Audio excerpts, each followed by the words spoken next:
And as the field of Republican presidential contenders continues to sort itself out, one name is often mentioned as a possible vice presidential nominee in 2012.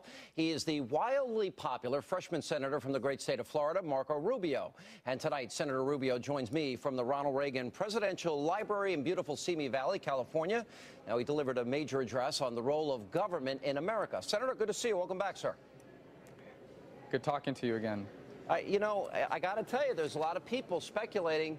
All right, this is another big step in the career of Marco Rubio, stepping out on the national stage right there in Simi Valley. What is your reaction to all that talk? I know it's flattering, but is it something it's flattering. Yeah, it is.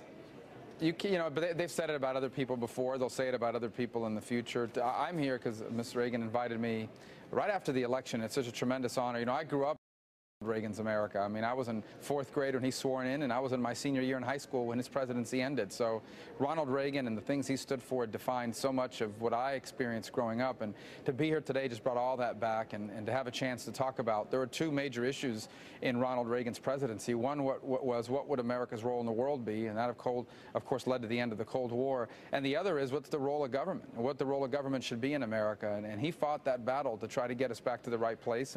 And because we're not there now, we are facing at this day of reckoning that we have basically, the way to understand it is, we have a government. America has built for itself a government that not only we, the richest country in the history of the world, can continue to fund. By the way, while you were in fourth grade, I was graduating from high school, which means I'm older than you, which is really annoying by a pretty long shot. More specifically, you talk I'm getting older too, so. We all are, every day. You talk specifically about what America's role in the world should be. I raised this question last night. I wonder now, as the White House and political operatives for President Obama try and grab credit for Libya, even though I don't think we have any clue as to what the final outcome is going to be, does he now support the Bush doctrine of preemption? Does he, what does it mean in the short term? What does it mean in the long term? Did we break it? Now we own it, as Colin Powell once said? Well, unfortunately, I think on Libya, the policy was too late to come to a coherent policy, even till the very day. Look, I'm very happy that Muammar Gaddafi is not going to be around in Libya, and I actually think the administration didn't handle that well because they waited too long to move one way or the other. Either way they wanted to go, but they had to make a move early and be decisive, and not doing that actually has allowed this to go on longer. But we should be happy for the people of Libya. The world's going to be a better place if Muammar Gaddafi's not in charge of Libya. But that aside, I mean, the role of America, one of the most important roles we play is just to be an example to the world, to show that you can have both prosperity and still be a compassionate country, that market forces in the free economy allow people to overcome the circumstances of their birth and live a life their parents couldn't even imagine. And the fact that we even exist, the fact that America even exists, is an inspiration to people all over the world. Ronald Reagan knew that. He knew that it wasn't just so much what we said, it's how we lived. And the fact that if America was America, the rest of the world would be better. The IMF says that the Chinese economy will overtake the U.S. economy in the year 2016.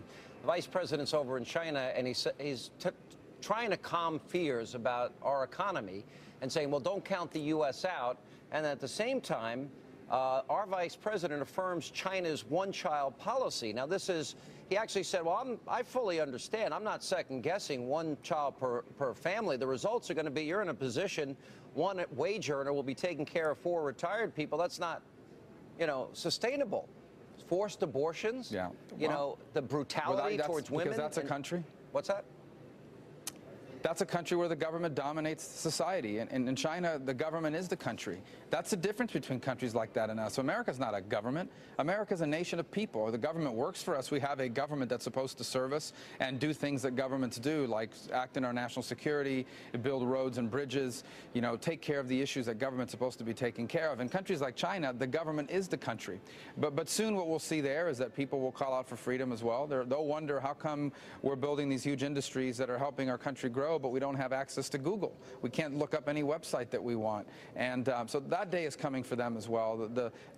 The aspirations that Americans have for their children, their grandchildren, and their families are universal ones. And America needs to continue to be a beacon for the world and lead by example by living and being who we were always meant to be. You're viewed as a leader of the Tea Party movement and loved in the Tea Party movement across the country, which is why I think a lot of times your name has been mentioned for VP, a group that has been accused of being racist, that has been called terrorists.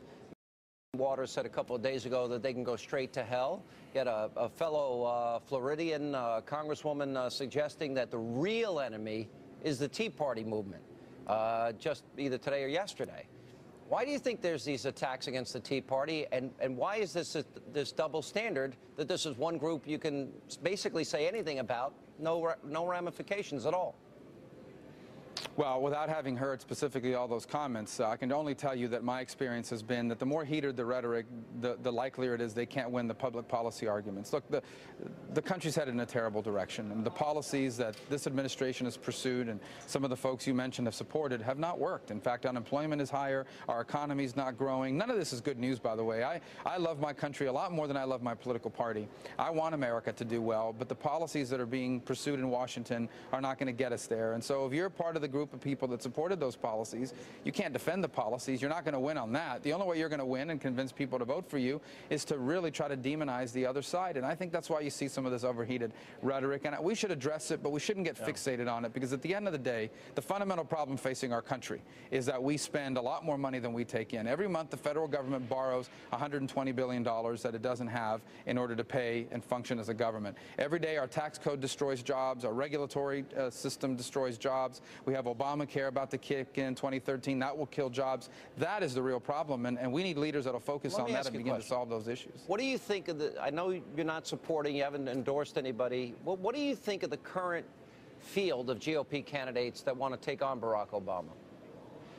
I think it's an underrated field, and as I tell people all the time, running for president's not a decision, it's a process. You can't just say I want to be president, you have to go out and actually do it. That means long days on the road, speech after speech, audience after audience, a lot of hands you have to shake, waking up at 4 o'clock in the morning to do morning shows and staying in cheap hotels all across Iowa, New Hampshire, South Carolina, and the early states, all because you want to be president. That tests people, and from that process, you're going to get someone who has the stomach to face the kinds of issues that a president has to face. So I am confident that when the primaries are over, we're going to have a nominee on the Republican side that is going to lead our country in the right direction. And the truth be told, I think any of them would be better than who we have there right now. All right, Senator Rubio, thanks for being with us. Good to see you again. Thanks, Sean.